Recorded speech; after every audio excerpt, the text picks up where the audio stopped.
Hello guys, today's episode is going to be different. Um, I started using OBS in as an open broadcast software. I was introduced it by my friend. It was an open source software that was specialized for broadcasting and do this kind of streaming and everything. It was a very powerful software. It's available for every platform. You can do it on Windows, you can do it on Mac, you can do it on Linux, or even on BSD. They have the software itself. It has a lot of options and facilities. You can input lots of video source, audio sources, and you can put your screen, your desktop screen. You can put a lot of things on it, and I'm still playing around with it. It's quite powerful, but it is complicated. But it's all right. For today's episode, I'm using like two cameras in a way, so it'll show two sources on the screen, and I'm probably will tweak around with some windows in it. And maybe, just maybe, who knows, I can set up an interview with a fellow Shack collectors all over the world and discuss about Shack cards. Like I said, this OBS software is quite powerful. The only not powerful enough is my MacBook. It's an old MacBook. Maybe I will need to upgrade it sometime soon. Well, let's get back to the regular programming. We'll discuss basketball cards. On today's episode, I'm going to talk a little bit about 93-94 Ultra Scoring Kings. As you know, that inserts was iconic. Uh, Everybody looked for that back in the day. Well, up until now, people are still searching for Michael Jordan's 93-94 Ultra Scoring Kings. And I'll show you. This is how the packs looks like, and I busted a lot of packs back then to find Scoring Kings. And if you see in the back, the odds for Scoring Kings is a 1 in 36 packs, which means one in every box is a box hit. I'm gonna start to display my Scoring Kings. The first one is Charles Barkley, Sir Charles, Phoenix Suns. It's kind of hard to see the surface, but I'll try to show you. Okay, okay, this is how it looks like. A purple lightning in the back, foil surface, and I like how they do a different photo in the back. Charles Barkley, card 1 out of 10. See the this is a very condition sensitive due to the foil surface, so not many cards were great well for this series. So I'm just gonna open just the Barkley one, and next we have the LJ Grandmama from Charlotte Hornets, Larry Johnson. Then we have Patrick Ewing, Hoya Destroyer. It's kind of hard to display foil cards on the camera because of the reflection. I need to do better lighting for this video. Patrick Ewing, Hoya Destroyer, and then we have Joe Dumars, Detroit Pistons, Joe Dumars, and then David Robinson, the Admiral, San Antonio Spurs. Like I said, like all 10 selections of the 93-94 Ultra Scoring Kings were superstars already. And of course I have Shaq. You see, I really like how they make a lot of effort and putting information trivia in the back of the cards, and front and the back of photos are different. Not like today's card, front and back are the same and no information whatsoever in the back. So this is the Ultra Scoring King Shaquille O'Neal. I used to have, not used, I still have like the 4 copies of 93-94 Ultra Scoring Kings of Shaq, and 1 graded. Then we have Alonzo Mournings, the pick 2 from 92 NBA Draft. Alonzo, the Big Zolo, and then we have Karl Malone, the Mailman, the Scoring Machine, Karl Malone, and then Dominic Wilkins, the Human Highlight Film. Hmm. You know, there's a funny story about this card, this particular Dominic Wilkins Scoring Kings. Back in '94, we were busting a lot of packs of Ultra to get a Scoring Kings. And that day, you know, there's no internet. The internet was not a thing. It's not really a thing because like it's very expensive, and you have to do a dial-up, and basketball cards is a niche market, so there's like a little information about it unless you find it on a backup magazine or whatever. So back then I never know how MJ Scoring Kings looks like, never. So one day I opened up a pack after like quite a lot of pack. So I ripped the pack open, and then I saw some shiny thing with a Bulls jersey like that.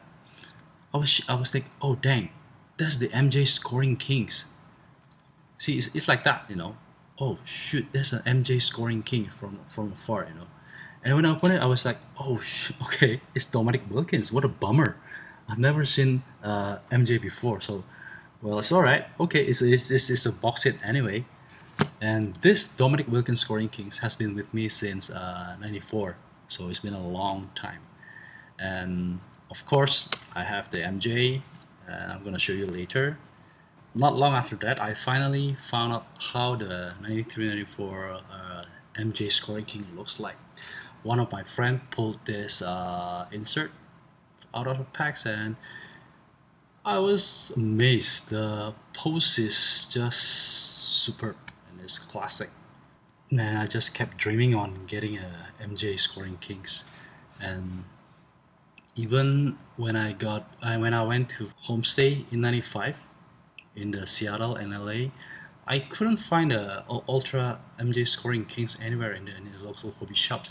Me and my friend, we went to a lot of hobby shops, and there's no MJ Scoring Kings. Finally, I ordered one from a fax machine in a hobby shop in America. I forgot where I got it. I faxed that I want to order one MJ Ultra Scoring Kings, and I paid $125 book value in Beckett magazine. 125 US dollar back then, you know, it's like quite a lot even for me. But I really liked that card, and in a month or so I received the card. I was so happy. And then not long after, I went to Jakarta, the capital city of Indonesia. I went to the mall, and I went to the shop that sells basketball cards, and I saw some 93-94 Ultra packs. So I'm busting them. I mean, I bought like maybe 12, 15 packs, and I finally pulled another Scoring Kings, and it was an MJ. I literally screamed and ran out of the store and running around like stupid, you know. So it was like my second copy of MJ Scoring Kings, but I pulled it myself. There was like, I don't know how to describe the feeling. Maybe if you experience this, you know how. Then, cut long story short, I went to Seattle for college, and I completed all of my Scoring Kings set. I bought a lot of 93-94 MJ Scoring Kings. I used to have like up to 9 copies of it, and I bought it like $75, $60 back then. So it was the good old days. And talking about the MJs, this is my copy of '93-'94 Ultra Scoring Kings Michael Jordan. It's a BGS 9.5 Gemin. This is a card that I will never sell for now. But if anybody can make me an offer that I can refuse, I might want to let it go. We'll see about that. I'm gonna put it here along with the other things. So when we talk about Scoring Kings, it is a very, very desirable insert. It's only seated in 1 in 36 packs. So it's a very easy insert to get to. But due to the surface issue, it's very hard to get a good grades.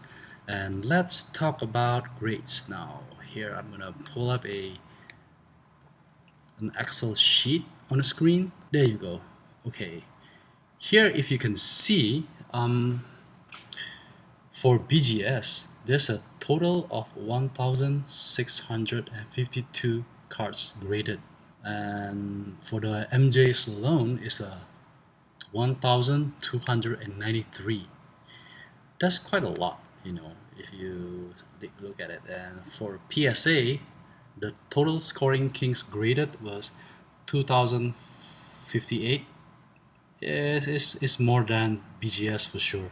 And the MJ's number itself is 1265. So 1,265 copies of MJ's scoring kings graded at PSA. And for the gem mint chance, there are 103 BGS 9.5 scoring kings and 97 PSA 10 of MJ scoring kings. So it's quite similar population. There's no BGS 10 for the Ultra scoring kings MJ yet. And if you see below, the average gem mint chance for technically is for scoring kings. For BGS is 8.29% and PSA is 8.21%. So BGS and PSA is quite consistent in grading this Ultra scoring kings insert. And if you go further below, the MJ gem mint chance is for BGS is 7.97 and PSA 7.67%. So it's still quite similar. So it's quite still consistent. I mean, so this PSA and BGS, they are still, comparable. And but as the value of the BGS gem mint and PSA 10 is like heaven and earth. Like I think I saw some one PSA 10 Michael Jordan scoring king sold for over 10Ks. Meanwhile, for the BGS 9.5 is still, I think, still in the range of 5K, something like that. So PSA is more desirable for this kind of thing. I don't know why. Probably because of the slabbing. It looks more classic. But personally, I like the BGS slabs more. It looks more sturdy and everything. So I'm gonna get rid of the Excel here. Okay. And I'm not going to grade the rest of the scoring kings because it's very hard to grade. And we'll get back to this MJ scoring kings. I really like the post. I even have the Enterbay action figures of the MJs, and I post it like this. Okay, I'm gonna show you. Okay, here is on the right side. This is what I made like a few years ago. I really like the post. It's kind of hard to post MJ's action figure with the post that hit it and ultra scoring kings. It looks fun, Okay. I figure it's still kind of hard to get a gem mint on either on BGS or PSA for 93, 94 MJ scoring kings. And like I said before, I'm just gonna keep it for now. Anyway, I'm just gonna cut this short. I will prepare more material for more episodes of Rimshakers 34 YouTube channel, and I hope you guys enjoy it. I'll see you guys later. See ya.